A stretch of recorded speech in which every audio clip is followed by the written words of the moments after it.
स्वागत है मेरे YouTube चैनल में। बच्चों, आज की क्लास में हम करने वाले हैं क्लास 6 साइंस का चैप्टर नंबर 3, जो कि आपका mindful eating a part two a healthy body. So बच्चों, आज की डेट में कौन सा पर्सन हेल्दी है? किस किस किस पर्सन की बॉडी हेल्दी है? आप ये कह सकते हैं कि जो पर्सन आपका जो है एक समय पर, एक निश्चित टाइम पे, एक निश्चित प्लेस पे, है ना, एक न्यूट्रिशन युक्त प्लेट वो लेता है, जिसमें सारे चीज जो आपकी बॉडी के लिए रिक्वायर होती है वो फूड वो लेता है, और कितने अमाउंट में लेता है ये भी इम्पोर्टेंट है। कितने अमाउंट में वो लेता है, ये इसको ध्यान में रखते हुए जो पर्सन फूड इनटेक करता है, वही बॉडी जो होते हैं वो हेल्दी बॉडी होती है। ठीक है। What do we eat? जो बच्चों, हम हमारे जो फूड जो है वो आपको भी पता है कि ये हमारी बॉडी के लिए बहुत ही ज्यादा इसेंशियल कंपोनेंट है। ठीक है। तो food is an essential component of our daily life that give us life. तो फूड जो है वो हमको क्या देती है? लाइफ देती है, जिसकी वजह से हम बहुत सारे काम कर सकते हैं अपने, है ना, जिससे हमको एनर्जी मिलती है, जिससे हम अपने डेली बेसिस पे जो भी वर्क है वो हम कर सकते हैं। तो फूड में बहुत सारी चीजें होती हैं जो हम आगे पढ़ेंगे, जो आपको एनर्जी देती है।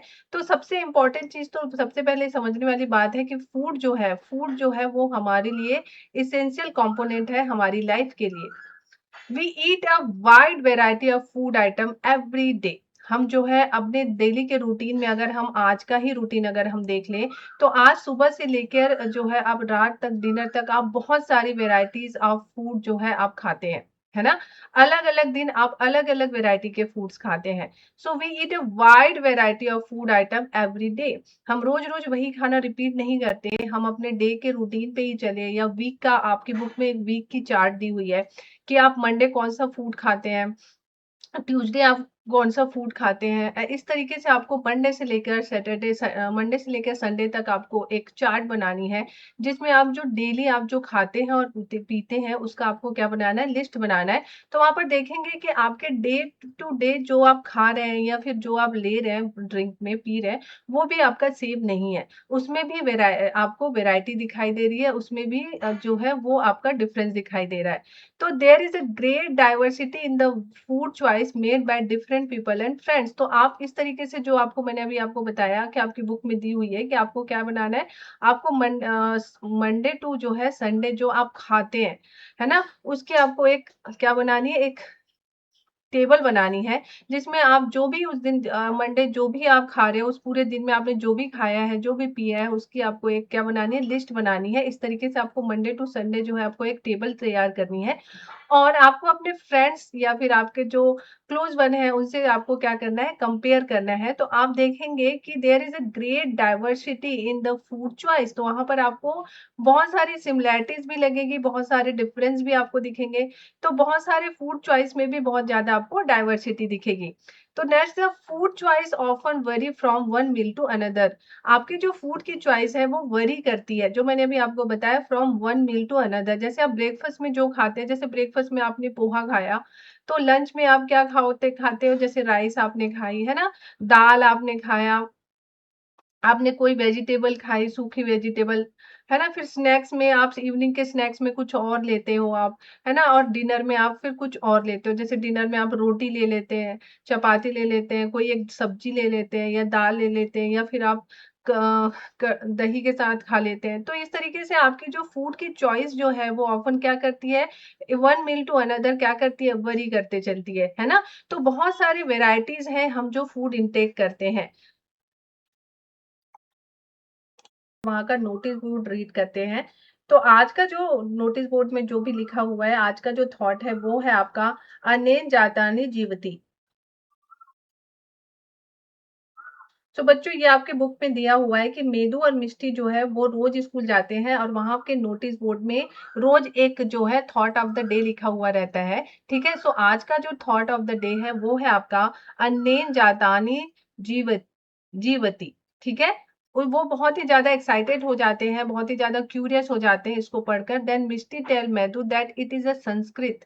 सेइंग व्हिच मीन्स, ये जो आप मिष्टी जो है वो मेदू को कहती है कि ये जो लिखा हुआ है वो एक सुभाषितानी है और उसे संस्कृत में लिखा हुआ है और इसका मतलब होता है food give life to living beings. जो फूड जो होता है वो लिविंग बीइंग्स को क्या देती है, लाइफ देती है।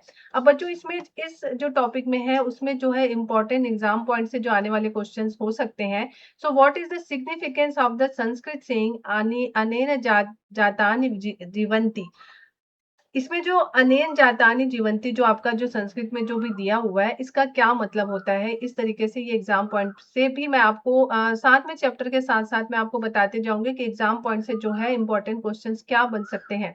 सो इसका आंसर होगा कि it means food give life to living beings. जो हमारी ये जो फूड जो है वो हमको क्या देती है, वो लिविंग बींग्स को क्या देती है, लाइफ देती है। तो अनेन जातानि जीवंती का मतलब यही होता है, food gives life to the living beings. इससे रिलेटेड एक क्वेश्चन और बन सकता है, is food variety the same across all state of India. So no, food diversity exist across all states. तो मैं अभी आपको इसके बारे में और एक्सप्लेन करूंगी मैं कि सारे आपके जितने भी इंडिया में 28 स्टेट्स हैं, तो 28 स्टेट्स में जो भी आपके फूड की जो वेराइटी है वो हर स्टेट में डिफरेंट डिफरेंट है।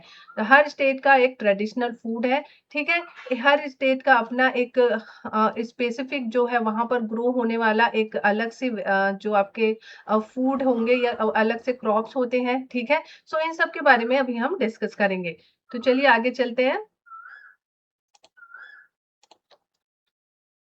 सो फूड इन डिफरेंट रीजन, जो मैंने अभी आपको बताया थोड़ी देर पहले कि जो हमारे इंडिया में 28 स्टेट्स हैं, ठीक है। 28 स्टेट्स में जो है फूड की जो वैरायटी है, ठीक है, वो अलग अलग डिफरेंट रीजन में अलग अलग होता है, ठीक है। So here we can learn why people in different parts in India eat different types of food. जो इंडिया में जो रहने वाले, जो डिफरेंट स्टेट में रहने वाले जो लोग हैं वो अलग-अलग वैराइटीज के फूड या अलग-अलग टाइप्स के फूड क्यों खाते हैं। सबसे पहले हम बात करेंगे, traditional food is usually based on locally grown crop in that specific state. तो सबसे पहले बच्चों मैं आपको बता देती हूँ कि ट्रेडिशनल फूड क्या होता है। ट्रेडिशनल फूड क्या होता है बच्चों, जैसे आपके घर में कुछ ऐसे फूड्स आइटम होंगे, आपके होम में एक ऐसे फूड आइटम्स होंगे जो आपकी जनरेशन टू जनरेशन लोग खा रहे होंगे, वो आपके घर में बनता ही होगा, चाहे कोई फेस्टिवल्स हो, है ना। जैसे जैसे यूपी में जो है वो लिट्टी चोखा बनता है ना।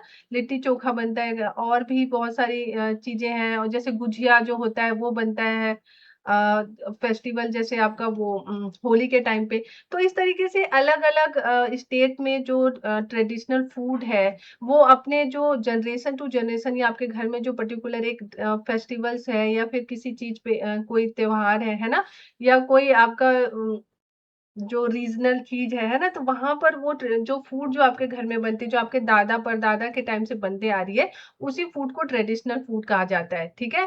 ट्रेडिशनल फूड जैसे आप देख सकते हो, जो आपका आपका जो अगर मैं पंजाब की बात करूँ तो पंजाब में जो है वो क्या बनाया जाता है, पंजाब आप जानते ही होंगे, सरसों दा साग और मटके की रोटी वहाँ का फेमस है, वहाँ का वो ट्रेडिशनल फूड है, साथ में वहाँ पे छाछ और लस्सी चलती है बेवरेज में।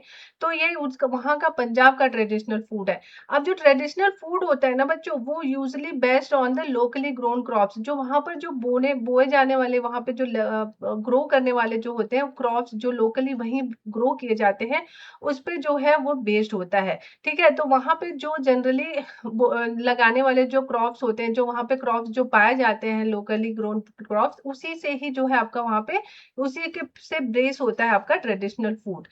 India is the diverse soil type of climate condition allow different crops in grown in different region. तो सबसे पहले मैं आपको एक्सप्लेन कर देती हूँ कि ट्रेडिशनल फूड और वो क्या होता है। तो जैसे मैंने ये आपको बताया कि यहाँ पे पंजाब जो है, पंजाब में मक्के की रोटी सरसों का साग खाया जाता है, लस्सी पी जाती है, छोले भटूरे वहाँ का फेमस है ना। छोले भटूरे खाए जाते हैं, हलवा हो गया, खीर हो गया, है ना। वहाँ पर ये सब जो है, ये सब खाया जाने वाला आपका ट्रेडिशनल फूड है। वैसे कर्नाटका के अगर हम बात करें तो कर्नाटका में इडली लोग खाते हैं, डोसा खाते हैं, रागी मुद्दे एंड कॉफी यहाँ पर पीने जाने वाला बेवरेज है। वैसे अगर हम मणिपुर की बात करें तो मणिपुर में राइस, आपका जो है बांस, सोयाबीन और आपका ब्लैक ब्लैक टी जो है वो उगाए जाने वाले प्लांट्स हैं, और वहां पर चावल, इरोम्बा, उती उती जो है वहां पर खाए जाने वाला ट्रेडिशनल फूड है ना। सिगजू, कांगसोई, ये सब जो है सिगजू, कांगसोई और उत्ती, ये सब जो है मणिपुर में खाए जाने वाले ट्रेडिशनल फूड है। वहां पर जो है बिना दूध की जो है चाय पी जाती है, यानी वहां पर ब्लैक टी पी जाती है बेवरेज में। तो इस तरीके से ये स्टेट वाइज जो है उनके वो ट्रेडिशनल फूड है जो वहां पर जनरली खाए जाते हैं। और वहां पर जो ट्रेडिशनल जो है उगाए जाने वाली जो फसलें होती हैं, जैसे यहाँ अब मैं पंजाब में बात करूँ तो वहाँ लोकल ग्रोन जो क्रॉप्स होता है वो होता है आपका मक्का होता है ना। मक्का होता है, वीट होता है, वीट हो गई, ग्राम्स हो गए, पल्सेस हो गई। वहां पर ये जो है कॉमनली उगाए जाने वाले क्रॉप्स होते हैं। वैसे कर्नाटका की अगर हम बात करें तो कर्नाटका में जो आपकी जो क्रॉप्स ग्रो किए जाते हैं वो है आपकी राइस हो गई, रागी, उड़द, है ना? कोकोनट, इसीलिए वहाँ पर देखना कोकोनट की चटनी जो है वहाँ हमेशा बनती है। कोकोनट की चटनी इसलिए बनती है क्योंकि वहाँ पर ये जो है कोकोनट की वहाँ पर फसल की जाती है, वहाँ पे क्रॉप्स होते हैं। तो इसलिए मैंने आपको बताया ना जो ट्रेडिशनल फूड जो होते हैं किसी भी स्टेट का, वहाँ पर बोए जाने वाले या वहाँ पर जो ग्रो होने वाले क्रॉप्स होते हैं उसी पे बेस्ड होते हैं, है ना? तो जहाँ जिस एरिया में जो भी क्रॉप्स वहाँ पे ग्रो होते हैं, जनरली वहाँ जो पाए जाने वाले जो क्रॉप्स होते हैं, जनरली जो है उसी से ही जो है वहां से उसी से रिलेटेड उसी से बेस्ड जो होता है वहां का ट्रेडिशनल फूड होता है। जैसे पंजाब में मक्का होता है, वीट होता है, तो इसीलिए वहां की जो फेमस ट्रेडिशनल फूड है वो आपका मक्के दी रोटी है, सरसों दा साग है ना। कर्नाटका में राइस, रागी, उड़द की जो है क्रॉप्स लगाए जाते हैं, इसलिए वहां पर इडली, डोसा, रागी, इस तरीके की चीजें वहां पे खाई जाती हैं, वहां का ट्रेडिशनल फूड है। तो ऐसे ही मणिपुर का भी है। ठीक है, तो ये जो है आपके कुछ स्टेट्स के मैंने आपको एग्जांपल दिए हैं। आप इसी तरीके से और भी स्टेट के बारे में पता कर सकते हैं, जैसे नेट के थ्रू, आप इंटरनेट के थ्रू जो है आप सर्च कर सकते हैं कि कौन सी जगह पर कौन से स्टेट पे कौन सी जो है आपकी क्रॉप जो है वो ग्रो किए जाते हैं और वहाँ का ट्रेडिशनल फूड क्या है। तो आप नेट का या फिर आप बुक की हेल्प से जो है आप अपने 28 स्टेट्स के बारे में इंडिया के जान सकते हैं। अब ये जो बेटा क्रॉप्स जो होते हैं वो किस चीज के ऊपर डिपेंड करते हैं, तो India diverse soil type and climatic condition allow different crop to grow in a different region. तो आप देखेंगे कि सारी जगह पे सारी फसलें नहीं, आप सारी जगह पे सारे क्रॉप्स आप नहीं उगा सकते हैं, क्योंकि सभी जगहों की यानी सारे जगह की जो स्टेट की जो आपकी क्लाइमेटिक जो कंडीशन होती है, कहीं पे बहुत ज्यादा गर्मी पड़ती है, कहीं पे बहुत ज्यादा ठंड पड़ती है ना। और बहुत जो सॉइल का जो टाइप टाइप है, जैसे ब्लैक सॉइल जो होता है या जलेऊ मिट्टी, जलोढ़ मिट्टी जिसको बोलते हैं, तो हर जगह का सॉइल डिफरेंट होता है, हर जगह का क्लाइमेटिक कंडीशन अलग होता है कि किस प्लांट को किस चीजों की जरूरत होती है, कहाँ पर ज्यादा पानी अलावा, जैसे धान वगैरह हो गया है ना, धान मतलब जो वीट जो आपका राइस वगैरह के लिए ना, राइस वगैरह के लिए पानी बहुत ज्यादा चाहिए होती है, वाटर बहुत ज्यादा चाहिए होती है ना, तो वो वाटर वाली प्लेसेस पे जो है वो उगाई जाती है। ठीक है, तो जो आपका जो भी क्रॉप है, जो क्रॉप जो है वो ग्रो करते हैं डिफरेंट रीजन में, वो डिपेंड करता है कि वहाँ का क्लाइमेटिक कंडीशन कैसा है, वहाँ का सॉइल किस तरीके से है, तभी वो जो है प्लांट वहां पर ग्रो करेगा। Food choice are influenced by cultivation, taste preference, culture and the tradition. जो फूड की चॉइस होती है वो डिपेंड करती है आपकी किसके ऊपर, आपकी फूड चॉइस जो होते हैं वो इन्फ्लुएंस्ड होती है आपके किसके ऊपर, कल्टीवेशन कैसा होता है, उसका टेस्ट पर प्रेफरेंस कैसा है, कल्चर कैसा है और ट्रेडिशन कैसा है। तो इस तरीके से जो है हम देखेंगे कि हमारे जो स्टेट है वहां पर या हमारे जो इंडिया है वहां पर बहुत ही ज्यादा फूड की जो है आपकी क्यूजीन की बहुत ही ज्यादा डाइवर्सिटी आपको दिखाई देगी। वो डिपेंड करता है कि वहाँ की मिट्टी और वहाँ का जो टेम्परेचर क्लाइमेटिक जो कंडीशन है वो किस तरीके से है, क्योंकि हर जगह पर हर एरिया के जो है उसके क्लाइमेटिक कंडीशंस जो है डिफरेंट होते हैं उसके क्रॉप्स के हिसाब से, इसीलिए जो है क्रॉप्स डिफरेंट डिफरेंट तरीके के होते हैं। सब इसके बाद जो है हम देखते हैं, ये इस तरीके से आपका सम ट्रेडिशनल फूड और ये जो चिकन पाई जो मैंने अभी आपको थोड़ी देर पहले एक्सप्लेन किया है कि पंजाब के जो लोकली ग्रोन क्रॉप्स कौन से हैं, ट्रेडिशनल फूड आइटम जो वहाँ पर खाए जाते हैं, वहाँ का बेवरेज जो है वो फेमस बेवरेज जहाँ पर वहाँ पर जो पाया जाने वाला है, ये आपकी बुक्स में दिया हुआ है, तो आप एक बार वहां पर जाकर पढ़ सकते हैं। अब हम इम्पोर्टेंट एग्जाम पॉइंट से देखें तो आप यहाँ पर इस तरीके से क्वेश्चन यहाँ पे बन सकते हैं कि define the relation between the traditional food and local crops. तो मैंने अभी आपको बताया कि जो ट्रेडिशनल फूड जो होते हैं वो बेस्ड होते हैं वहां पर ग्रो करने वाले लोकल क्रॉप से। जैसे मैंने अभी आपको पंजाब का एग्जाम्पल दिया था, है ना, मणिपुर का एग्जाम्पल दिया था कि पंजाब में जनरली जो बोए जाने वाले हैं वो है मक्का है ना, और जो है व्हीट है, ग्राम है ना। तो इसीलिए जो है वहाँ का जो ट्रेडिशनल फूड होता है वो छोले भटूरे, आपने देखा होगा छोले भटूरे वहां पर खाए जाते हैं, है ना। और जो आपके सरसों का साग खाया जाता है। तो जो आपका जो रिलेशन जो होता है वो आपका क्या है traditional food and local crops में। लोकल क्रॉप्स जो होता है लोकल क्रॉप्स के ऊपर ही बेस्ड होता है उसका ट्रेडिशनल फूड। जो वहां पर ग्रो किए जाते हैं, जिस तरीके के क्रॉप्स ग्रो किए जाते हैं वहां पर जनरली वही चीज जो है उनके ट्रेडिशनल फूड के रूप में होते हैं वहां के स्टेट्स में। तो ये एक्सप्लेन मैंने आपको कर दिया है। नेक्स्ट है आपका list to traditional food item for Karnataka and Punjab. तो जैसे आपका पंजाब का मैंने अभी जस्ट एक्सप्लेन किया आपको, सरसों छोले भटूरे, सरसों दा साग, मक्के दी रोटी एंड जो है बेवरेज में आप बटर मिल्क लिख सकते हैं, लस्सी लिख सकते हो, छाछ लिख सकते हो। कर्नाटका का जैसे मैंने अभी आपको थोड़ी देर पहले ही बताया कि वहां पर इडली डोसा सांबर, नारियल की कोकोनट की चटनी वहां पर खाई जाती है ना। और उसी तरीके से आप जो है मणिपुर का भी आप लिख सकते हो, है ना। मणिपुर में जो चटनी उती खाई जाती है और सिक्जू खाया जाता है, कांगसोई खाया जाता है। ये तो मैंने पहली बार ही सुना है क्योंकि वो वहां मणिपुर का वहां पर जो है वहां का ट्रेडिशनल फूड है, ठीक है।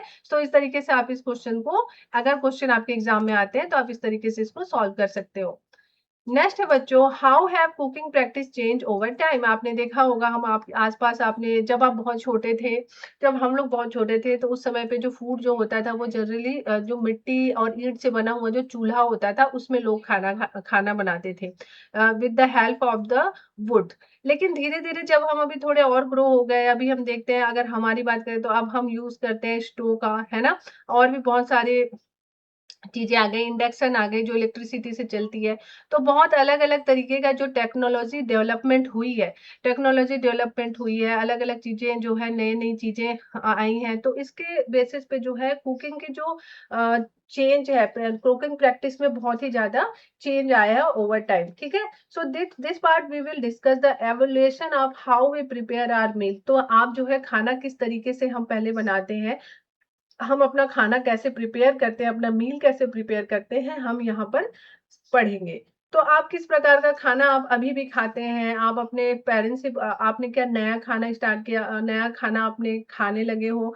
पहले किस तरीके से आप पहले कौन सा खाना आप खाते थे और अब आप क्या आप नया खाने लग गए हो, ये आप अपने आप से क्वेश्चन पूछ सकते हो। पिछले कुछ सालों में खाना पकाने की जो खाना जो कुकिंग प्रैक्टिस है वो क्या चेंज हुई है, वो क्यों किस प्रकार से उसमें चेंजेस आई है। आप इस तरीके से भी आप सोच सकते हो कि जो आप खाना पीना करते हैं तो उसमें किस कारण से जो है इतनी ज्यादा चेंजेस आई हुई है।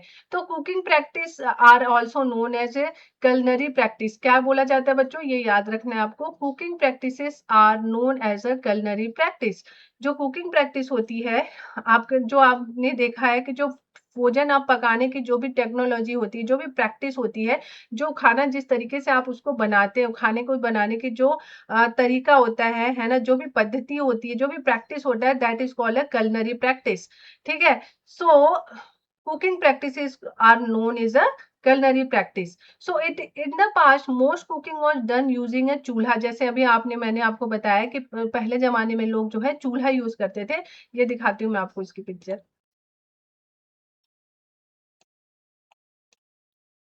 ये देखो, ये है चूल्हा।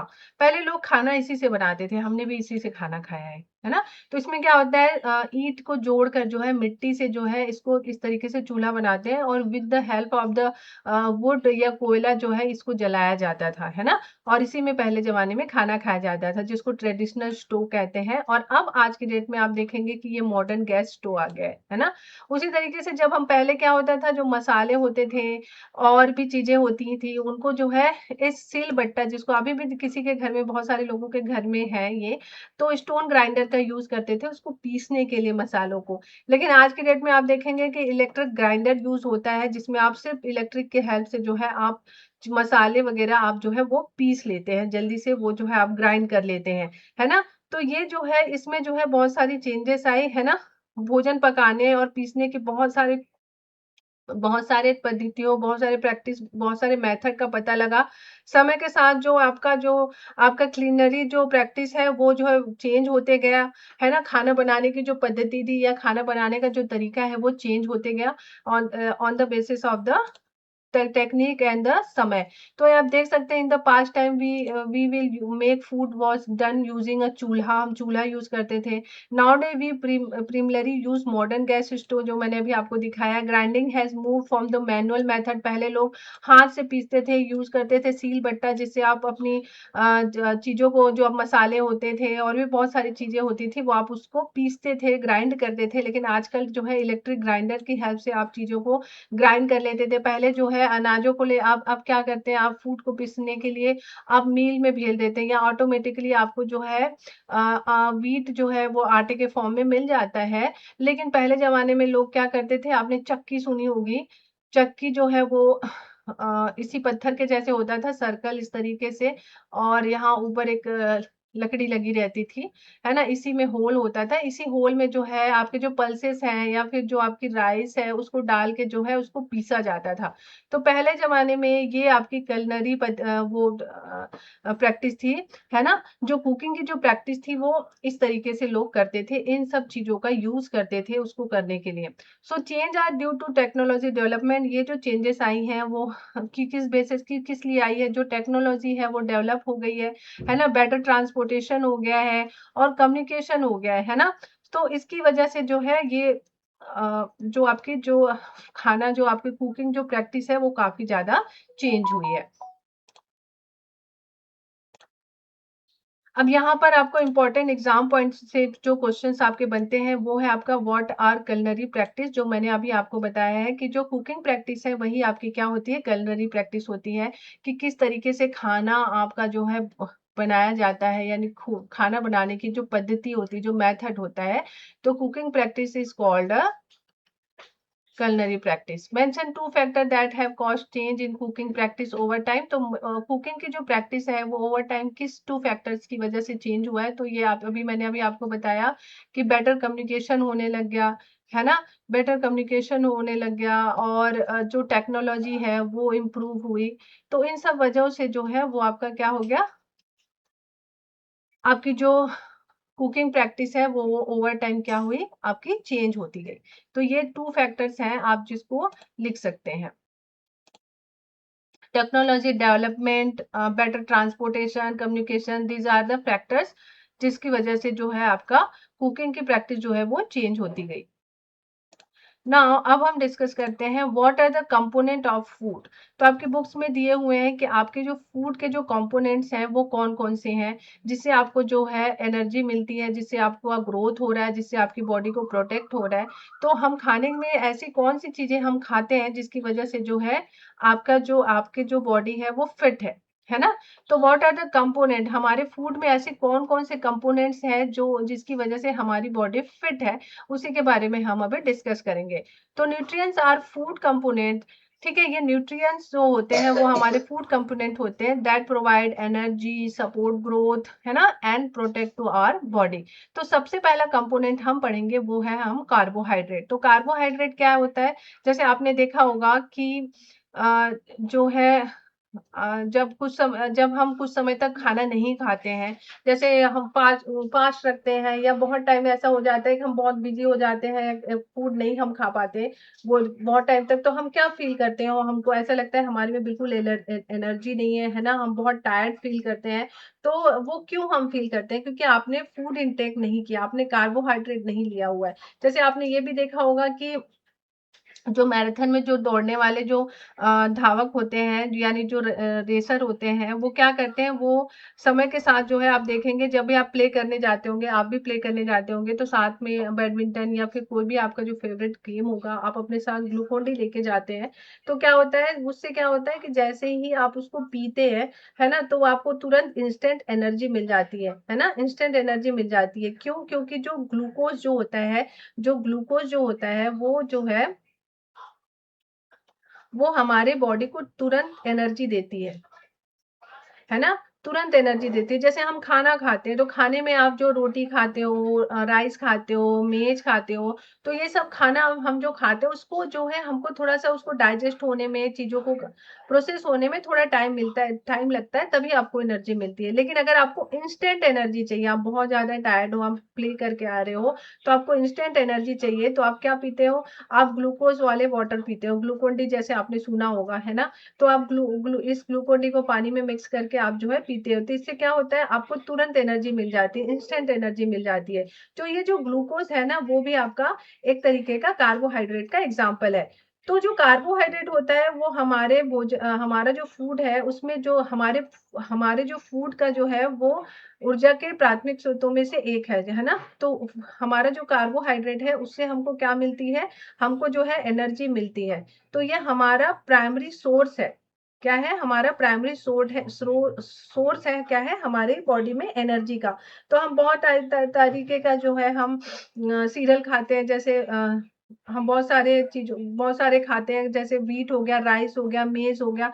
तो ये सब जो आपके जो अनाज है ना? उससे हमको क्या मिलती है? उससे हमको एनर्जी मिलती है। जैसे व्हीट, राइस, और जो साग-भाजी की अगर हम बात करें, तो आलू जो है, पोटैटो में भी आपका क्या होता है, पोटैटो में भी आपका जो होता है, ये यहाँ पे दिया हुआ है, ये जो है मेन सोर्सेस है आपका कार्बोहाइड्रेट का।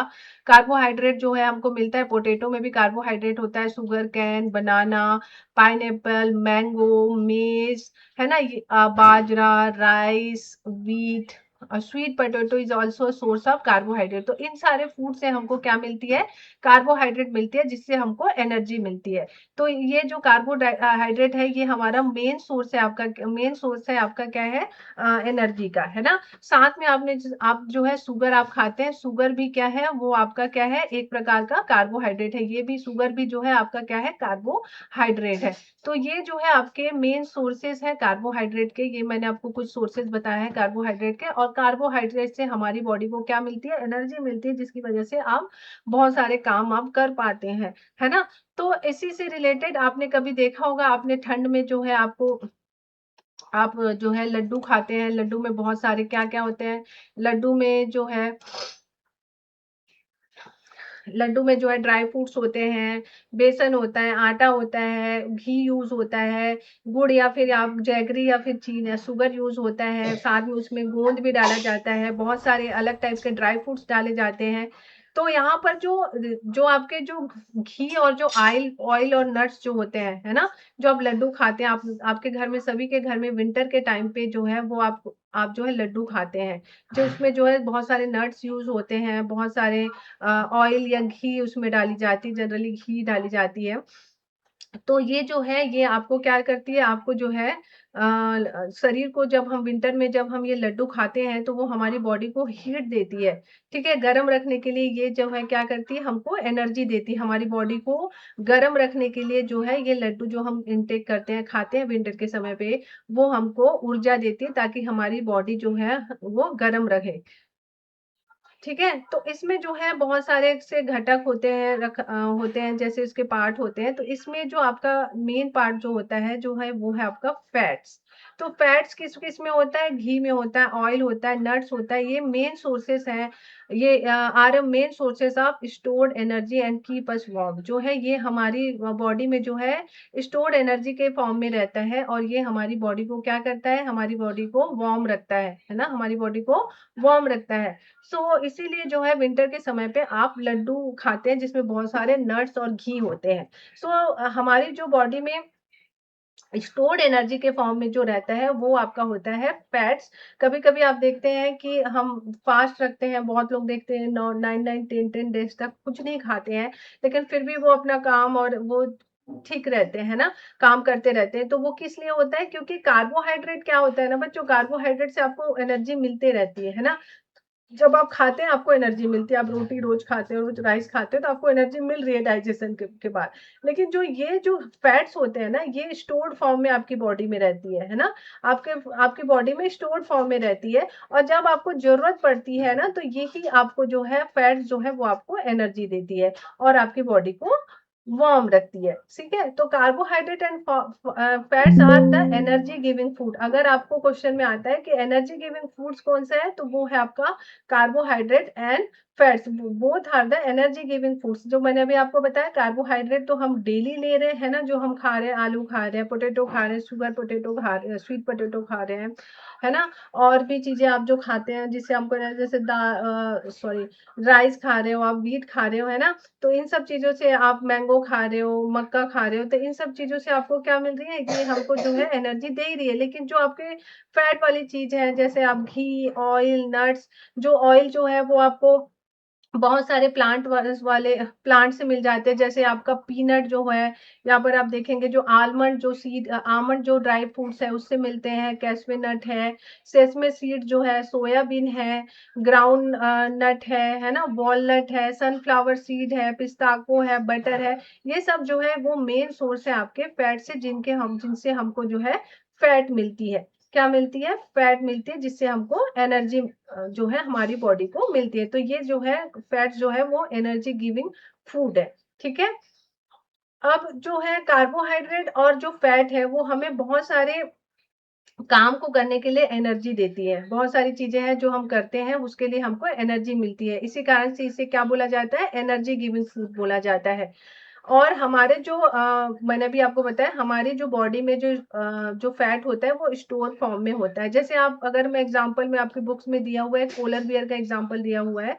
पोलर बियर के जो आपके स्किन होते हैं, उसके नीचे जो है बहुत सारे फैट जो होते हैं वो कलेक्ट रहते हैं वहां पे, एक्यूमुलेट होते हैं, ताकि जब वो एक कई महीनों तक, जब लंबी सर्दियां होती है ना, तो वो अपनी नींद में चली जाती है। बहुत समय तक जो है, बहुत महीनों तक वो नींद में रहती है। अब वो नींद में है, अब वो सो रही है, बहुत महीने पोलर बेयर सो रहा होता है, तो बहुत दिनों तक उसको कुछ ना खाता है, कुछ नहीं पीता, तो उसको कार्बोहाइड्रेट, उसको एनर्जी कहाँ से मिल रही है?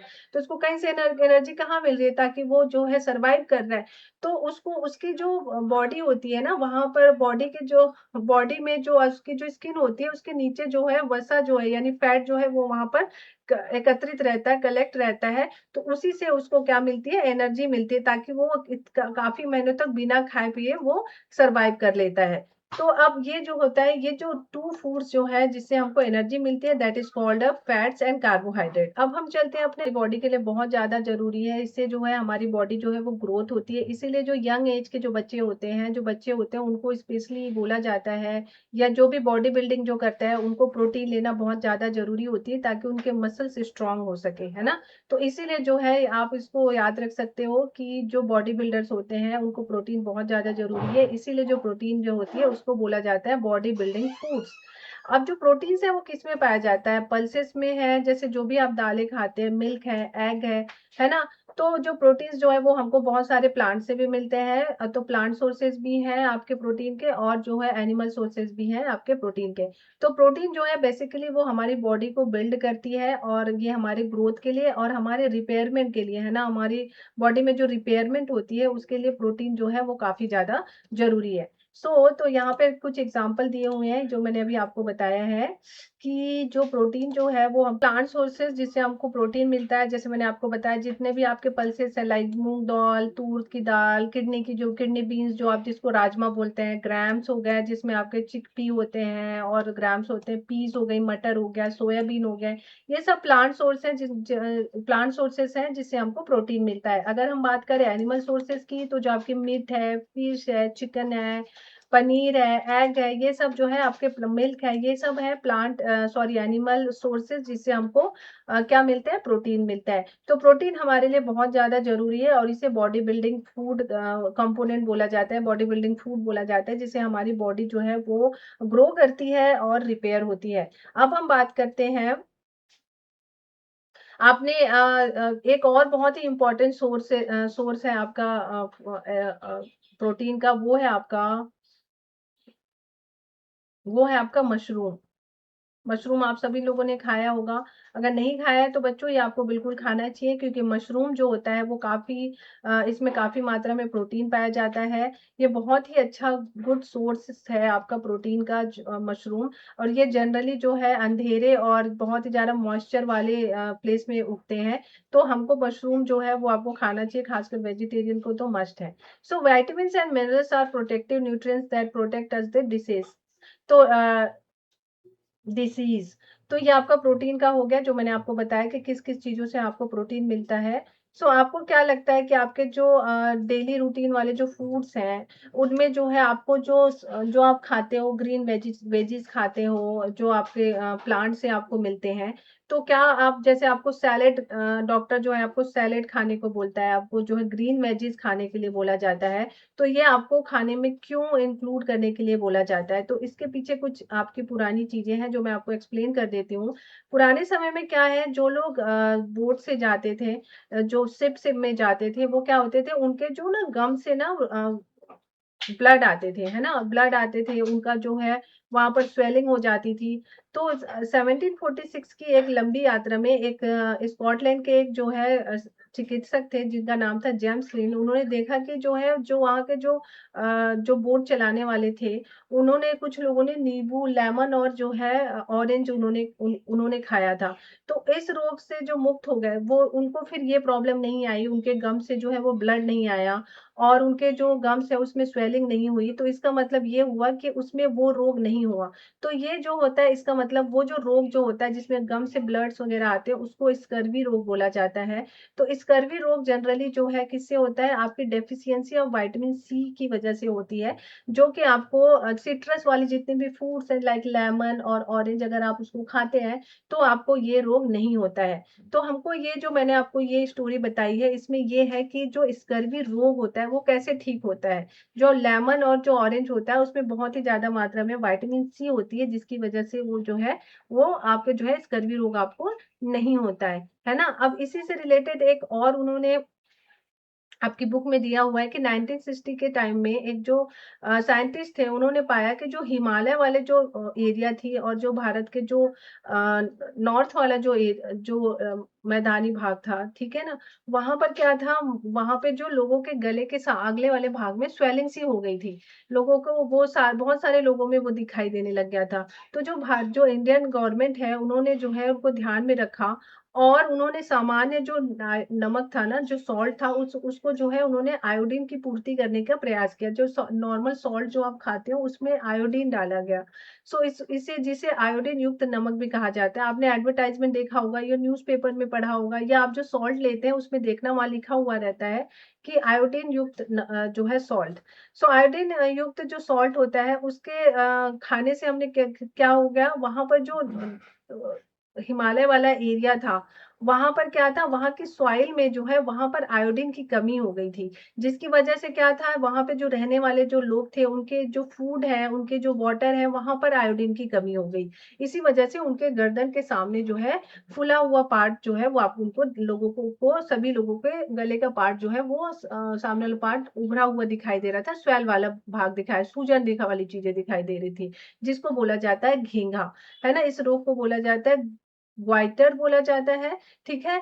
ग्वाइटर बोला जाता है जो आपके आयोडीन की कमी से होता है या हिंदी में इसको घेंघा भी बोलते हैं। तो ये जो है किसकी वजह से हो रही थी? ये डेफिशिएंसी ऑफ आयोडीन की वजह से हो रही थी।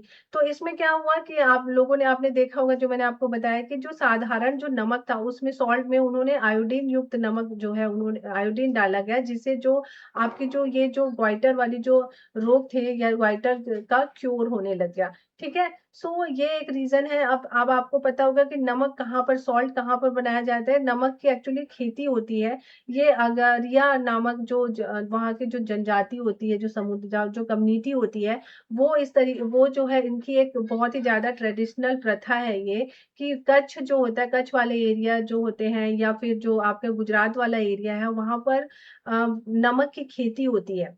वहाँ नमक की खेती के लिए क्या किया जाता है, 8 महीने तक 8 मंथ तक जो है उन लोग रेगिस्तान यानी जो रेगिस्तान होता है वहाँ की भीषण गर्मी में रहते हैं और समुद्र में जो पानी होता है, जो सी में जो पानी होता है, उससे वो लोग नमक बनाते हैं। इसके लिए उनको काफ़ी कड़ी मेहनत करनी होती है। तो ये मैंने आपको इसलिए कुछ चीज़ें बताई ताकि जो है आपको बता सकूँ कि बहुत सारे सोर्सेस हैं, बहुत सारी चीज़ें हैं, बहुत सारे कंपोनेंट्स हैं, जो हमारी बॉडी के लिए बहुत ही ज़्यादा ज़रूरी होती है। इनकी डेफ़िशिएंसी से हमको बहुत सारी चीज़ें बहुत सारे रोग हो सकते हैं, तो इसीलिए जो है ये सारे कंपोनेंट आपको एक अपने थाली में आपको होनी चाहिए, अपने फूड में आपको इनटेक करनी चाहिए। तो every component is very important for your good health. So vitamin and minerals are protective nutrients that protect us from disease. तो ये मैंने आपको बताया कि जो vitamins हैं, जो minerals हैं, ये हमारी बॉडी के लिए के लिए क्या करते हैं, प्रोटेक्टिव न्यूट्रिएंट्स होते हैं, जो हमारी बॉडी को, जो हमारे अंदर जो डिसीज होने वाले होते हैं, उनको क्या करते हैं, उनसे हमको प्रोटेक्ट करते हैं। अब हम बात करते हैं डाइटरी फाइबर्स की। डाइटरी फाइबर क्या होती है, जो आप कच्चे जो सब्जियां खाते हैं, है ना, आप देखते होंगे कि बहुत सारी सब्जियां हम बॉईल कर लेते हैं, जिसमें बहुत सारी चीजें क्या हो जाती है, वो बाहर चली जाती हैं। जैसे विटामिन सी के बारे में आपने पढ़ा होगा कि जब हम जिस चीज में विटामिन सी पाई जाती है, उसको अगर हम गर्म कर देते हैं तो उसकी विटामिन सी जो है वो चली जाती है।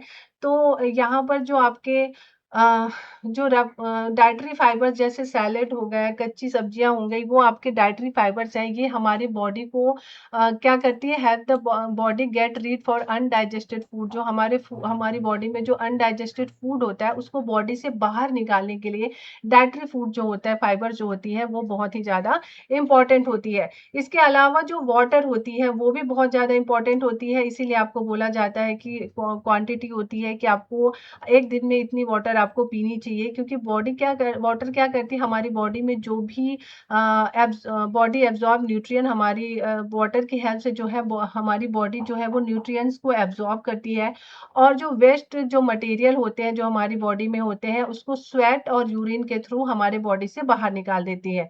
तो इसीलिए वाटर भी बहुत ही ज़्यादा ज़रूरी है, जैसे कि बाकी कंपोनेंट्स हैं। अब deficiency disease occurs when the nutritions are lacking for a long time. अगर हम बहुत टाइम तक हम जो है, अगर हम हमारी बॉडी में किसी न्यूट्रिशंस की जो है वो कमी पाई जा रही है, लैकिंग पाई जा रही है लॉन्ग टाइम से, तो वो हमको डेफिशिएंसी डिसीज होना कंफर्म है। सो इसके एग्जांपल हम देख सकते हैं कुछ डिसीज की, जैसे स्कर्वी मैंने आपको अभी बताया। स्कर्वी जो होता है ना बच्चों, वो जो है विटामिन सी की कमी से होता है। ग्वाइटर, अगर हम आयोडीन नहीं खा रहे हैं, अपने फूड में नहीं इनटेक कर रहे हैं, तो उसकी वजह से ग्वाइटर हो सकते हैं। रिकेट्स जो होती है बच्चों, ये होती है विटामिन डी की कमी से। अब विटामिन डी जो होती है वो किसी फूड से आपको नहीं मिलेगा। विटामिन डी का जो बेसिक सोर्स है वो है आपका जो सनलाइट है। इसीलिए सुबह के टाइम पे बोला जाता है कि आपको सनलाइट, सुबह का जो सनलाइट होता है वो आपको लेना चाहिए। तो ये जो है विटामिन डी का जो है वो मेन सोर्स है, वो है आपका सनलाइट है।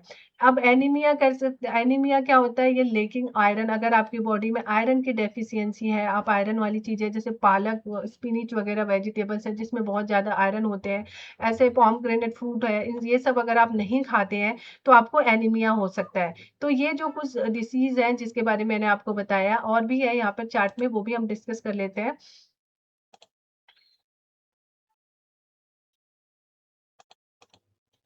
सो ये यहाँ पर साइंटिस्ट गोपालन initiate nutrition research in India and identify wide spread deficiency, जो मैंने अभी आपको बताया। जैसे विटामिन ए है, वो किस में पाया जाता है, इसके सोर्सेस मैं आपको बता देती हूँ। जैसे पपाया हो गया, मिल्क हो गया, मैंगो हो गया, ये जो है आपके बेसिक सोर्स है, कुछ सोर्स है किसके, विटामिन ए के। वैसे ही विटामिन बी वन जो होता है वो किस में मिलता है, आपकी व्हीट है ना, राइस है, paneer, pumpkin seed. This is the some sources of vitamin B one.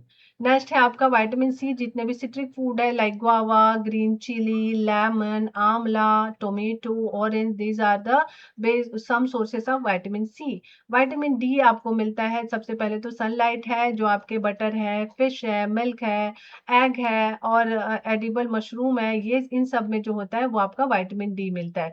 तो ये जो है आपके कुछ सोर्सेस हैं विटामिन्स की। अब ये जो है फूड कंपोनेंट्स मैं आपको बता देती हूँ विटामिन मिनरल्स के और उनसे होने वाली डेफिशिएंसी, सम सोर्सेस, उनके फंक्शंस मैं आपको एक बार एक्सप्लेन कर देती हूँ। जैसे ये है विटामिन ए जो होता है वो हमारी आई और स्किन के लिए बहुत ही ज़्यादा हेल्दी होता है और ये पाया जाता है पपाया, कैरेट, मैंगो और मिल्क में। इसकी डेफिशिएंसी अगर आपकी बॉडी में है तो आप अपना विज़न खो सकते हैं, लॉस ऑफ विज़न।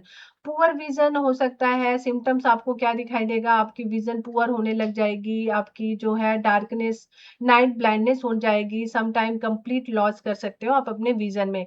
नेक्स्ट है विटामिन बी वन जो होता है वो आपकी हार्ट को हेल्दी रखता है and support body to perform various function, और आपकी बॉडी के फंक्शन को वेरियस जो फंक्शन जो परफॉर्म करती है उसको जो है वो सपोर्ट करती है। अब इसमें पाया जाता है लेगुमीज, जो आपकी सेम वगैरह जो सब्जियां होती है ना, उन सब में ये पाई जाती है। नट्स हो गया, होल ग्रेन्स हो गए, सीड्स हो गया, मिल्क प्रोडक्ट्स हो गए, इन सब में विटामिन बी वन पाया जाता है। इसकी डेफिशिएंसी से बेरी बेरी होता है। अब इसमें क्या होता है, आपकी जो स्वेलिंग होने लग जाएगी आपके फिट में, टिंगलिंग जैसे फील होगा, बर्निंग सेंसेशन होगा आपके फिट में एंड हैंड में। तो आपको या और आपको ब्रीथिंग में प्रॉब्लम होगी, ट्रबल करेंगे आप अपनी ब्रीथिंग में, तो दैट इज कॉल्ड बेरी-बेरी, जिसके सिम्पटम्स मैंने आपको बताया है। विटामिन सी जैसे आपको बताया मैंने, help body to fight disease. तो विटामिन सी जो होता है वो हमारी बॉडी को की हेल्प करता है डिसीज को फाइट करने के लिए। जितने भी सिट्रस फूड है like amla, guava, green chilli, orange, lemon, these are the basic source, main source of vitamin C. Scurvy होती है इसकी डेफिशिएंसी लैकिंग की वजह से, अगर हमारी बॉडी में नहीं है। इसमें क्या होता है, आपके गम से जो है वो ब्लड आने लगते हैं और आपके जो वुंड्स है यानी जो घाव है उसकी हीलिंग बहुत ही ज्यादा स्लो हो जाती है। नेक्स्ट है आपका विटामिन डी जो होता है वो हमारी बॉडी में जो कैल्शियम है, जो बोन्स और टीथ के लिए बहुत ही ज़्यादा ज़रूरी होती है, उसको एब्ज़ॉर्ब करने में हेल्प करती है। अब एक्सप्लोरिंग टू सनलाइट, उसके साथ-साथ जो मिल्क है, बटर, फिश और जो एग्स हैं, ये भी आपके सोर्स हैं विटामिन डी के। इसकी वजह से जो अगर आप इसको नहीं लेते हैं काफ़ी टाइम से, तो आपको रिकेट्स जैसे रोग हो सकते हैं, जैसे डिसीज़ हो सकते हैं। इसमें क्या होता है, आपकी जो बोन्स होंगी वो बेंट हो जाती है सॉफ्ट होकर, है ना?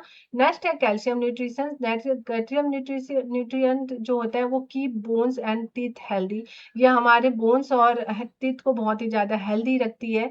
और ये जो है मिल्क, सोया मिल्क, चीज़, पनीर, इन सब में पाया जाता है। बोन और टीथ को ये क्या कर जाता है, अगर आप ये नहीं लेते हो तो आपके जो बोन और टीथ होते हैं वो डिके होने लग जाते हैं। आपके बोन्स जो होंगे तो वीक बोन हो जाएंगे, टूथ जो है वो डिके होने लग जाते हैं। अब आयोडीन की अगर हम बात करें तो आयोडीन का जो है वो क्या करता है, help to perform physical and mental activities. ये हमारे जो आपकी फिजिकल और मेंटल एक्टिविटीज को परफॉर्म करने में हेल्प करती है। अपना ये किस में पाया जाता है, जो सी वीट वाटर चेस्टनट होते हैं, या आयोडाइन सॉल्ट होता है जिसको सिंघाड़ा आप बोलते हैं। ठीक है, इन सिंघाड़ा जो है वो मेन सोर्स है आपका आयोडीन का। आयोडाइज सॉल्ट जो है वो उसमें भी आपका आयोडीन मिलता है। इसकी डेफिशिएंसी से ग्वाइटर हो जाता है। ग्वाइटर में क्या होता है बच्चों, swelling at the front of the neck, neck के सामने आपको स्वेलिंग दिखाई देती है। अब हम चलते हैं अपने नेक्स्ट आयरन की तरफ। आयरन क्या है, ये बहुत ही ज्यादा इंपॉर्टेंट कंपोनेंट है ब्लड्स का। अब ये किस में पाया जाता है, जो ग्रीन लीफी वेजिटेबल्स है, बीट रूट्स हो गया, जैसे स्पिनिच वगैरह हो गए, इन सब में आयरन पाया जाता है। इसकी डेफिशिएंसी से एनीमिया हो जाता है। इसमें क्या हो जाती है, वीकनेस हो जाती है, शॉर्टनेस ऑफ ब्रीथ, वीकनेस आ जाती है और आप ब्रीथ प्रॉपर नहीं ले पाते हैं। तो ये सब आपके क्या है, विटामिन और न्यूट्रिशन है, न्यूट्रिएंट हैं, जिसकी जो आपकी बॉडी के लिए बहुत ही ज़्यादा ज़रूरी है। अगर अगर आप बहुत टाइम तक अगर आप ये नहीं लेते हैं, आपकी बॉडी में बहुत टाइम तक इसकी डेफिशिएंसी है, तो आपको ये सब डिजीज हो सकते हैं। तो इसके कुछ एग्जाम पॉइंट से रिलेटेड कुछ क्वेश्चंस हैं, वो हम डिस्कस कर लेते हैं। So why are protein called body building food. तो प्रोटीन्स को बॉडी बिल्डिंग फूड क्यों बोला जाता है, जैसे हमने प्रीवियसली डिस्कस किया था कि प्रोटीन्स जो होते हैं वो बॉडी बिल्डिंग फूड फूड होते हैं, बिकॉज ये हेल्प करते हैं हमको ग्रोथ के लिए, है ना, और हमारी बॉडी को रिपेयर करने में भी ये हमारी हेल्प करता है, तो इसीलिए जो है इसे बॉडी बिल्डिंग फूड बोला जाता है। What are the symptoms and causes of scurvy and goitre? तो मैंने आपको बताया अभी कि स्कर्वी में क्या होता है, आपके जो गम्स होते हैं उससे क्या होने लग जाते हैं, ब्लड आने लग जाता है ना। और इसका क्योर क्या है, इसका क्योर है कि आप इसके से जो होने वाले इस वाले रोग को बोला जाता है स्कर्वी, इसको स्कर्वी बोलते हैं।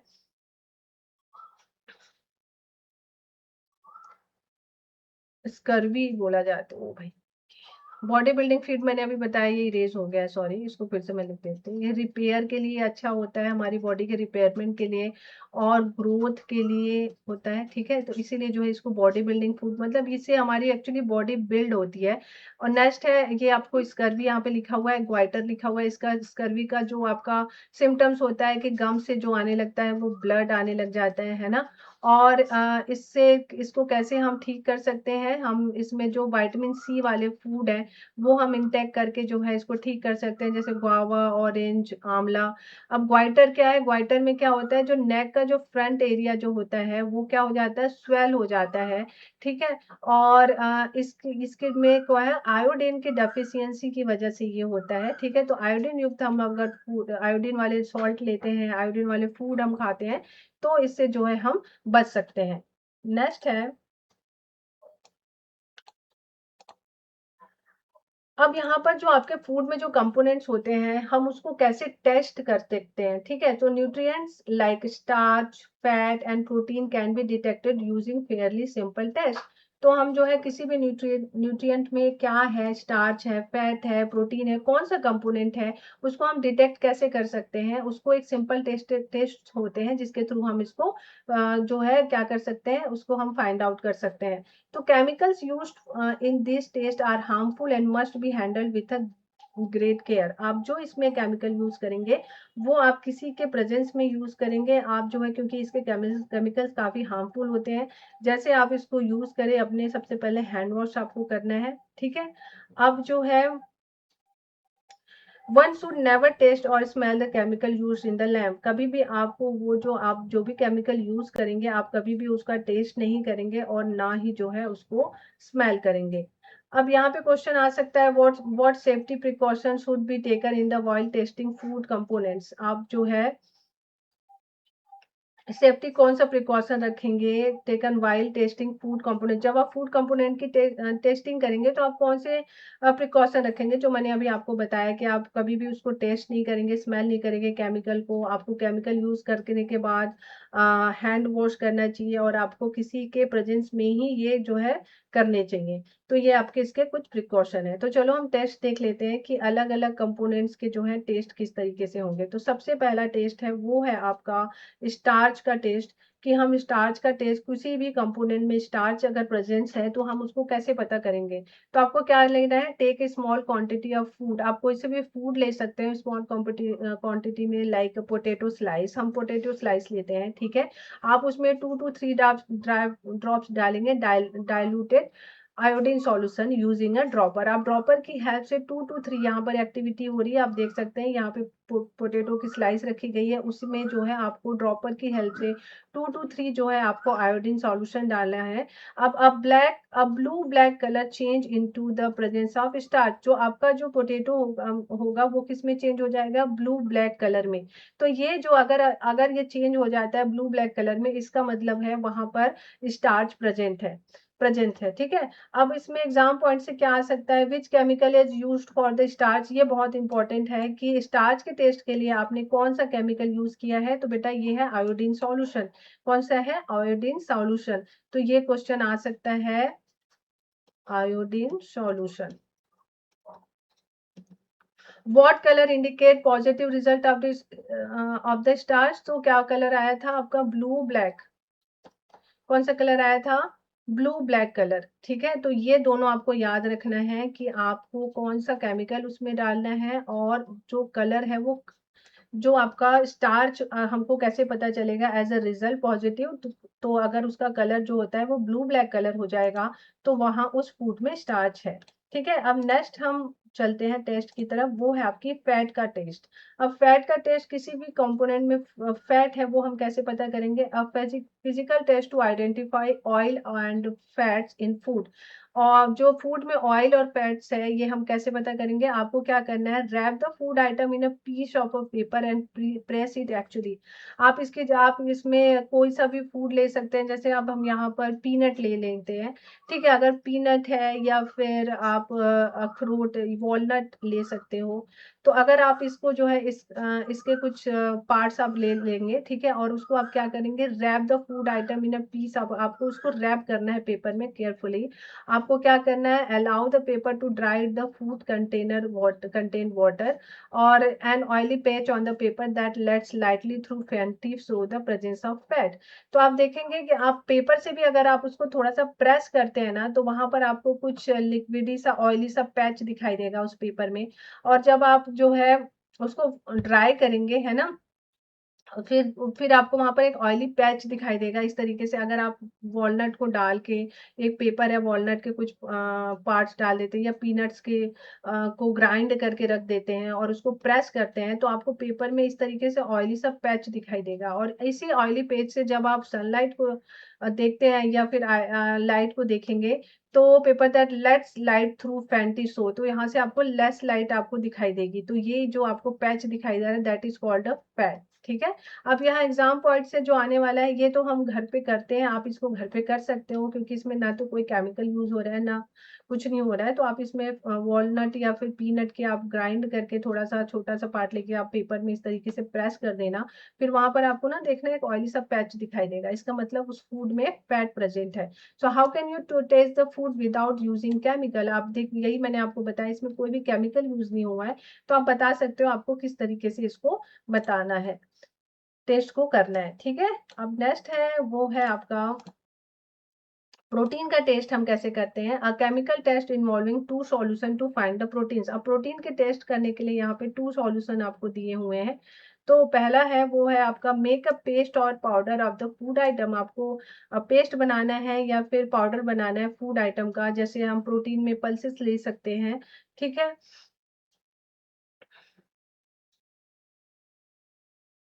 आप पल्सेस ले सकते हो। अब आपको क्या करना है, आपको उसको जो है उसका पेस्ट बना देना है उस फूड आइटम का। और उसको क्या करना है, उसको जो है एक एड उसको जो है आपको ट्यूब में रख लेना है। ठीक है, आपकी जो टेस्ट ट्यूब होती है आप उसमें रख सकते हो, उसको टेस्ट ट्यूब में आपको रखना है।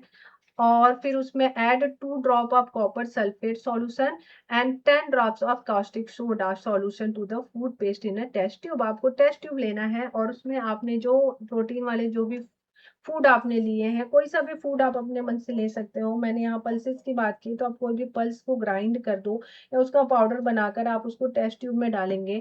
टेस्ट ट्यूब में डालने के बाद उसमें 2 ड्रॉप्स आपको कॉपर सल्फेट डालना है और 10 ड्रॉप्स ऑफ क्या डालना है, कास्टिक सोडा डालना है उसके सॉल्यूशन को उस टेस्ट ट्यूब में डालोगे। देन उसको आपको सेक करना है और लीव कर देना है फॉर फ्यू मिनट्स के लिए। आपको वहां पर एक वायलेट कलर का जो है वो आपको कलर दिखाई देगा, दैट इंडिकेट द प्रोटीन्स। अगर वो आपका वायलेंट कलर देता है तो वहां पर प्रोटीन प्रेजेंट है। तो ये आप यहाँ पर दो केमिकल यूज हुआ है, एक कॉपर सल्फेट और दूसरा है कास्टिक सोडा। तो इस तरीके से आप प्रोटीन का टेस्ट कर सकते हो, और जो कलर कलर जो फॉर्म होगा वो है आपका वॉयलेंट कलर। ये आप देख सकते हो, प्रोटीन के बहुत सारे सोर्स यहाँ पे दिए हुए हैं, सोयाबीन है, पीस है ना, पीनट्स है, राइस है, ब्रेड है, पेस्टल एंड मटर है, मोरेटर है ना। तो testing of the presence of protein in various food item, इस तरीके से आप बहुत सारे फूड आइटम पे क्या कर सकते हो, जो है एक्सपेरिमेंट कर सकते हो, टेस्ट कर सकते हो। अब ये भी होता है कि बहुत सारे फूड्स होते हैं जिसमें प्रोटीन भी होता है और फैट्स भी होता है। जैसे पीनट है, पीनट का एग्जांपल ये देख लेते हैं। तो पीनट में क्या होता है, पीनट्स में फैट्स भी है और प्रोटीन भी होते हैं, है ना। तो इस तरीके से आप बहुत सारे फूड कंपोनेंट होते हैं जिसमें एक से ज्यादा जो है वो क्या होते हैं, फूड कंपोनेंट्स होते हैं, है ना। तो यहाँ पर एग्जाम पॉइंट से आपका क्या है,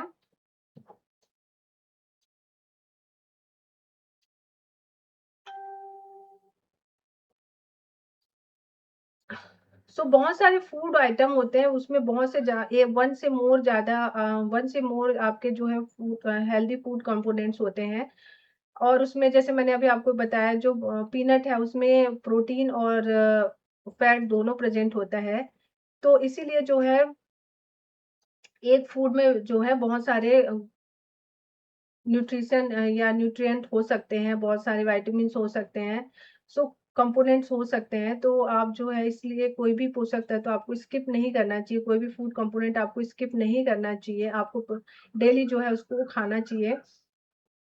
ऐसे ही जो है आप बहुत सारे ऐसे ही आप जो है बहुत सारे फूड आइटम्स के भी जो है आप क्या कर सकते हो, टेस्ट कर सकते हो और बता सकते हो कि एक फूड आइटम में जो है 2 से मोर जो है आपके क्या हो सकते हैं, कंपोनेंट हो सकते हैं। अब यहाँ एग्जाम पॉइंट से आने वाले क्वेश्चन है, name the 2 chemical required to test of the protein. तो यहाँ पर 2 कंपोनेंट कौन-कौन से हैं? कॉपर सल्फेट है और दूसरा कंपोनेंट क्या है?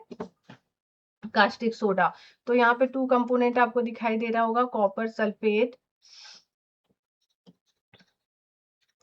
एंड जो है वो है आपका कास्टिक सोडा। ये 2 कंपोनेंट है जिसकी हेल्प से जो है आप प्रोटीन टेस्ट कर सकते हैं। और जो ड्यूरिंग जो है what colour does a protein rich food turn during the test. तो ये जो है कलर जो आपका आया था वो कौन सा कलर का था? वो था आपका पर्पल। कौन सा कलर का था आपका? पर्पल कलर का। ठीक है, तो ये आपका प्रोटीन टेस्ट है जिसमें आप फूड कंपोनेंट से बता सकते हो कि वहां पर प्रोटीन प्रेजेंट है या नहीं। अब हम बात करते हैं बैलेंस डाइट की। What is balance diet? Balance diet किसको बोलते हैं? तो understanding how much and what kind of food we should eat. हमको कितने अमाउंट में चीजों को खाना चाहिए, फूड कंपोनेंट्स को कितना खाना चाहिए फूड को और कैसे खाना चाहिए। ठीक है, तो ये जो होता है आपका बैलेंस डाइट होता है। किस तरीके का फूड आपको खाना चाहिए और कितनी मात्रा में खाना चाहिए, इसकी जो अंडरस्टैंडिंग होती है that is called a balance diet. तो बैलेंस डाइट क्या है? अ balance diet contains all essential nutrition nutrients like roughage and water in the right amount. जो आप बैलेंस डाइट क्या होता है? बैलेंस डाइट जो होता है जो आपके ऑल इसेंशियल न्यूट्रिएंट्स होते हैं, जो विटामिन्स हैं, जो प्रोटीन है, फैट है, इसका जो है all actual amount, rough phase जो मैंने अभी आपको बताया, फाइब्रस फूड जो होते हैं and water in the right amount में चीजों को खाना, जो भी न्यूट्रिएंट्स है, एसेंशियल न्यूट्रिएंट्स है, that is called a balance diet. तो आपकी थाली में सारी चीजें होनी चाहिए, एक प्लेट में आपके सारे जो है उसमें प्रोटीन होना चाहिए, उसमें कार्बोहाइड्रेट होना चाहिए, उसमें रफेज होना चाहिए, वाटर होना चाहिए, है ना। तो ये सारी चीजें, फैट्स होनी चाहिए, प्रोटीन होना चाहिए, तो ये सारी चीजें जो है आपकी प्लेट्स में होनी चाहिए एक एक निश्चित अमाउंट में, है ना। दैट इज कॉल्ड एक बैलेंस राइट अमाउंट में, तो that is called a balance diet. तो nutrition required very based on age, gender and physical activity. जो न्यूट्रिशन है वो आपकी डिपेंड करती है, बेस्ड होती है कि आपकी क्या एज है, आपकी क्या जेंडर है, आप कितनी फिजिकल एक्टिविटीज करते हैं। Junk food like wafer and carbonate drinks are high in sugar and fat but low in nutrition. आज की डेट में आप बच्चे आप सब जो है, हम सब जो है जंक फूड की तरफ आगे जा रहे हैं, लाइक वेफर्स और कार्बोनेट ड्रिंक्स जो होते हैं, जो आपके जितने भी ड्रिंक्स हैं, सॉफ्ट ड्रिंक्स हैं, वो कार्बोनेट ड्रिंक्स होते हैं जो बहुत ही ज़्यादा शुगर और फैट से उसमें होते हैं और उसमें न्यूट्रिएंट बहुत ही कम होते हैं, that is called junk food, जिसको हमको बिल्कुल अवॉइड करना चाहिए। Frequent consumption of junk food can lead to obesity and health problem. अगर आप कंटिन्यू फ्रीक्वेंटली जो है आप उसका कंजप्शन कर रहे हो तो आपको क्या हो सकती है? ओबेसिटी हो सकती है, आपको हेल्थ प्रॉब्लम हो सकती है। इसीलिए हमको जो है हमेशा बैलेंस डाइट लेनी चाहिए। बहुत ज़्यादा किसी कंपोनेंट को, जैसे प्रोटीन खा रहे हैं तो हम बहुत सारा प्रोटीन नहीं खाना चाहिए, बहुत कार्बोहाइड्रेट खा रहे हैं तो बहुत सारा कार्बोहाइड्रेट। तो एक निश्चित अमाउंट में, राइट अमाउंट में आप अपने जितने भी न्यूट्रिएंट्स हैं, एसेंशियल न्यूट्रिएंट्स हैं, रफेज हैं, वाटर हैं, ये सब आप एक बैलेंस डाइट लेते हैं तो आप अपने आप को फिट रख सकते हैं और जंक फूड को अवॉइड करना है। ठीक है, अब इसमें एग्जाम पॉइंट से क्या आ सकता है? Define a balance diet. तो जैसे मैंने अभी आपको बताया कि अ balance diet contains all essential nutrients, roughage and water in the right amount. That is called a balanced diet. Why should we avoid frequent consumption of junk food? Because जो है हमको frequent consumption, because junk food can lead to obesity and health problem. तो इसीलिए जो है हमको इसको avoid करना चाहिए. अब हम देखते हैं मिलेट्स, जो आजकल बहुत चल रहा है, जो पहले लोग बहुत खाते थे अब फिर से वापस आ गया है. मिलेट्स का मतलब होता है न्यूट्रिशंस रिच सीरियल्स जो होते हैं, वो जैसे उसे मिलेट्स कहते हैं. मिलेट्स जो होते हैं वो बहुत ही स्मॉल साइज्ड ग्रेन होते हैं, जैसे ज्वार, बाजरा, रागी, सनवा, ये सब क्या है, ये सब मिलेट्स है. They are called nutri cereal because they are rich in vitamins, minerals, iron, calcium and fibres. तो ये जो मिलेट्स है वो बहुत ही ज्यादा हेल्दी है, ठीक है, क्योंकि इसमें बहुत ज़्यादा मात्रा में रिच ऑफ ये विटामिन होते हैं, मिनरल्स होते हैं, आयरन, कैल्शियम और फाइबर्स इसमें पाए जाते हैं. इसीलिए इसको न्यूट्री सीरियल्स भी कहा जाता है. क्वेश्चन आ सकता है कि न्यूट्री सीरियल्स किसे कहते हैं, तो आपको पता होना चाहिए मिलेट्स जो होते हैं वो आपके न्यूट्री सीरियल्स होते हैं, जैसे ज्वार, बाजरा, ragi and sanwa. They are native crop and grow easily in different climatic condition. ये जो होते हैं, ये जो क्रॉप्स होते हैं वो नेटिव क्रॉप्स होते हैं और डिफरेंट क्लाइमेटिक कंडीशन में इनको ग्रो किया जाता है आसानी से. Some food are fortified by adding extra nutrients during processing. तो ऐसे कुछ फूड होते हैं जिसको जो है एक्स्ट्रा न्यूट्रिएंट उसमें ऐड किया जाता है ड्यूरिंग प्रोसेसिंग. ठीक है. The food safety and standard authority of India यानी एफएसआई रेगुलेट फूड क्वालिटी. जो आपकी एफएसआई होती है वो जो है आपकी जो फूड की क्वालिटी को वो क्या करती है, वो चेक करती है और उसको रेगुलेट करती है. सो ये क्वेश्चन आपके आ सकते हैं, why are millet called nutri cereal. जैसे मैंने आपको बताया कि ये आ सकता है because they are rich of vitamin, minerals, iron and fibres. Give 3 example of millets. तो मिलेट्स के आप example jowar, bajra, ragi and सनवा लिख सकते हैं. ठीक है. तो इस तरीके से क्वेश्चन एग्जाम पॉइंट से आ सकते हैं. अब यहाँ पर है फूड माइल्स किसे बोलते हैं, farm for from to are plate. जो हमारे फॉर्म से जो है हमारे प्लेट पे जो आपके फूड जो आती है, that is called the journey food take at its impact on the planets. जो हमारी जो एक जर्नी होती है ना, जो आपकी फूड की जो फार्म से हमारे प्लेट तक आने तक की, that is called a food miles. तो क्या होता है, सबसे पहले फार्मर ग्रो करता है. अब हम वीट का एग्जांपल ले लें. फार्मर क्या करता है, ग्रोइंग करता है वीट को, देन उसको थ्रेसिंग करता है, उसको विनोइंग करता है उन ग्रेन को, देन उसको आपको स्टोर किया जाता है ग्रेन्स को, फिर आपका ग्राइंडिंग होता है ग्रेन्स, उसकी पैकेजिंग होती है, फिर उसको ट्रांसपोर्ट किया जाता है रिटेल शॉप में, देन हमारे प्लेट पर वो आता है एज ए फॉर्म ऑफ रोटी. सो आप जो है ये एक ट्रैक है, एक फूड की जर्नी है ना. तो the distant food travel from producer to consumer, that is called a food miles. जो डिस्टेंस होती है, जो ट्रेवल होती है फूड की फ्रॉम प्रोड्यूसर जो उगा रहा है, जो जो फार्मर है, उस तक जो है, जो हम कंज्यूम कर, जो कंज्यूमर है, that is called a food miles. तो फूड माइल्स क्या है, the distance food travels from producer to consumer, that is called a food miles. ये जो मैंने आपको एक सर्कल बताया है, कि स्टोरी बताई है चपाती की, farm farm to plate, that is called a food miles. क्योंकि ये फार्मर से वो कहाँ जा रहा है, कंज्यूमर तक पहुंच जा रहा है, एक ट्रैक बन रहा है ना, एक ट्रेवल कर रहा है, एक डिस्टेंस कवर कर रहा है, that is called a food miles. Reducing food miles cut down cost and pollution and support local farmer. आप रिड्यूसिंग, अगर आप फूड माइल्स रिड्यूस करना बहुत ही ज़्यादा इम्पोर्टेंट है. किसके लिए, फॉर कम करना बहुत ज़्यादा इम्पोर्टेंट है, क्योंकि जो आपका जो ट्रांसपोर्टेशन है, आपका जो ट्रांसपोर्टेशन के टाइम पे जो आपका जो आपकी पोल्यूशन होती है ना, और डाउन कॉस्ट हो जाती है. Cut cut cut cut cut.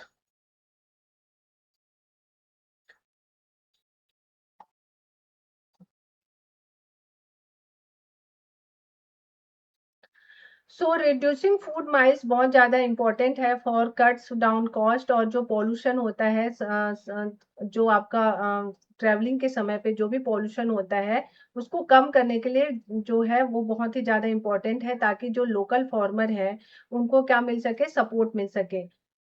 और हमारे भोजन को अधिक, हमारा जो फूड है वो बहुत ही ज़्यादा क्या हो, फ्रेश हो और जो है हेल्दी हो। तो step from farm to plate include growing, threshing, storage, transport, grinding and retail. जो स्टेप्स होते हैं हमारे फार्म टू प्लेट, उसमें कौन कौन कौन सी चीज़ें इंक्लूडेड होती है? ग्रोइंग होती है, थ्रेसिंग होती है, storage, transport, grinding and retail होता है। तो we must respect food and avoid food wastage. तो हमको जो ये देखो, अब कितनी लंबी प्रोसीजर होती है आपके प्लेट तक खाना आने के लिए, कितनी लंबी जो है प्रोसेस होती है कि पहले फार्मर उसको लगाता है, ग्रो करता है, फिर थ्रेसिंग होती है, देन स्टोर होता है, फिर उसके बाद वो ट्रांसपोर्ट होता है, देन ग्राइंडिंग, फिर देन उसके बाद रिटेल होता है। तो ये इतनी लंबी प्रोसेस होती है, इसमें बहुत सारी चीजें लग जाती हैं। आपको जो है, जो फूड माइल्स होता है उसमें क्या है, बहुत सारे पॉल्यूशंस होते हैं, है ना, पॉल्यूशन को कम करने में सहायता मिलते हैं। Cut cut cut cut cut cut cut.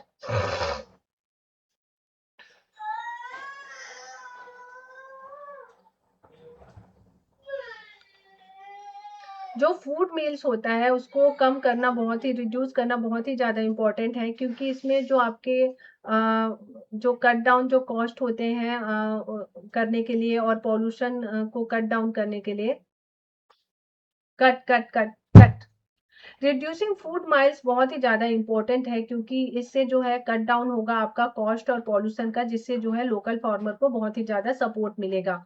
Step from farm to plate included growing, threshing, storage, transportation, grinding and retail. आप देख सकते हैं कि जो है इसके बहुत सारे स्टेप्स हैं आपके प्लेट तक आने के लिए। फूड को जो है उसको ग्रोइंग किया जाता है, उसको थ्रेसिंग, स्टोरेज, फिर ट्रांसपोर्ट, फिर ग्राइंडिंग एंड रिटेल किया जाता है।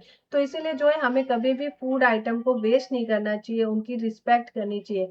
अब इम्पोर्टेंट एग्जाम पॉइंट से आपका क्या आ सकता है कि what is the benefit of reducing food miles.